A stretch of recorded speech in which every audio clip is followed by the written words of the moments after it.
Hi YouTube.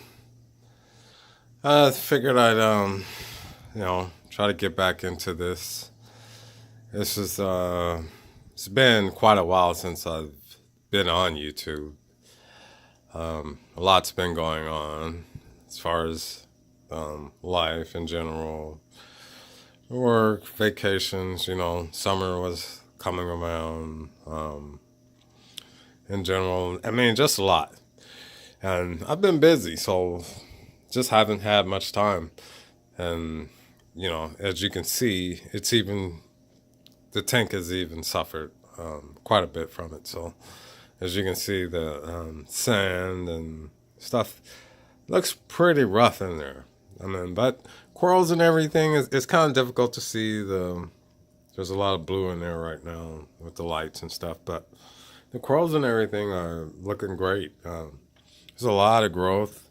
I've got to do something about this plating Monty and also this chalice down here. This chalice is I can't even get the magnet to buy there to scrape the glass anymore. So yeah, and also if you can see that red planet there has attached itself to the back wall, and yeah. So as far as growth, everything is doing quite well. I added this little guy here is a tricolored acro. Hopefully, you'll get to see some nice colors and stuff out of it. But as it matures, and the wrasse there, added that wrasse is new, so that's a new addition that's been added to the tank as well.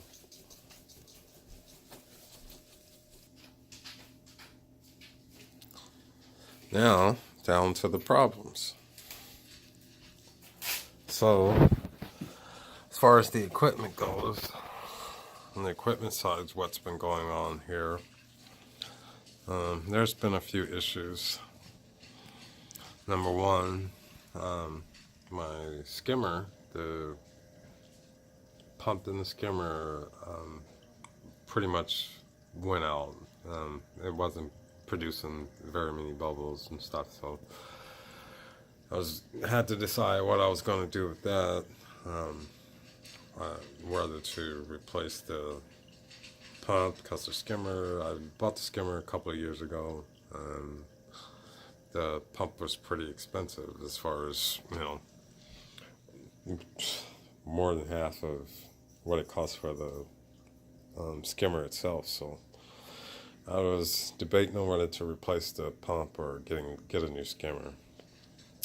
But ultimately, I replaced the pump because if I did get a new skimmer, I only want the Nile skimmer. That's what I've really been looking at, and that's a considerable amount more than just replacing the pump. So ultimately, I just went with replacing the pump on the skimmer. So I went with that, and finally, the pump shows up yesterday. I replaced the pump, and in doing so, my biopellet reactor decides to take a crap.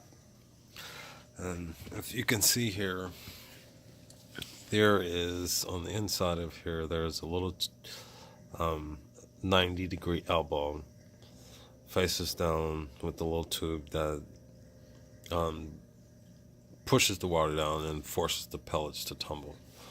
And that slipped off, so I spent a few hours here trying to get this back in and fish that thing around.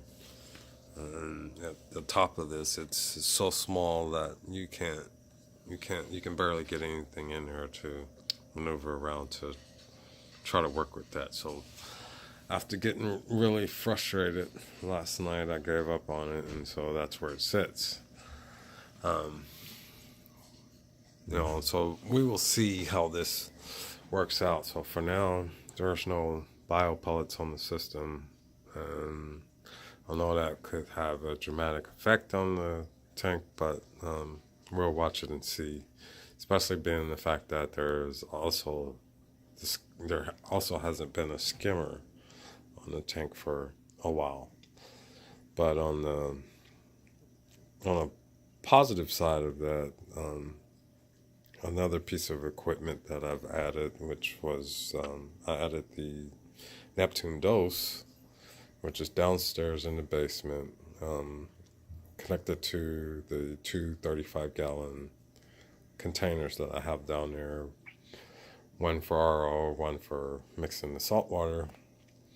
And it does an automatic water change on the system now, which removes and replaces a gallon of water each day. My auto top-off container here, I've been refilling it. It's a 5-gallon container, and this tank loses, almost a gallon of water a day. So I've been replacing that periodically. So I was trying to figure out a way to automate that. So I ended up putting that onto the Apex as well.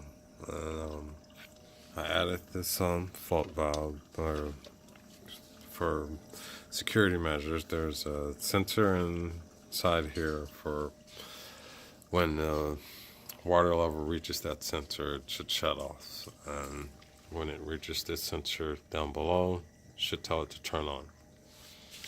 And doing all of that, I had to add another FMM module here. If you look on the equipment side, there's two FMMs in this cabinet now. Well, actually, the cabinet is also recently a new addition. I took the equipment that basically had a board attached to the side of the tank here that had everything attached to it, and I removed that board, bought this cabinet, retrofitted it for the equipment here, and I think it turned out pretty well.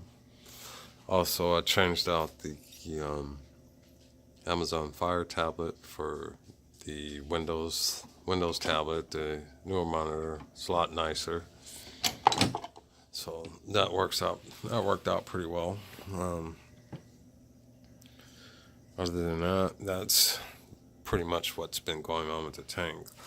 Ultimately, I wanted to move the equipment from the side for two reasons. One, for splashes and stuff, and I don't, want anything to get wet. Two, I'm going to my next project that I'm doing is enclosing the stand. So, in future videos, you guys will get to see my plans and my ideas with that. But for now, I just wanted to put out a little quick video and show you guys the progress of the tank and what's been going on in the last, few months since I haven't put out any videos. But I will do my best to get on this a little more often and get more content out there for you guys and, stuff like that. So I will end this now, and thank you guys for watching, and I will catch you later. Peace.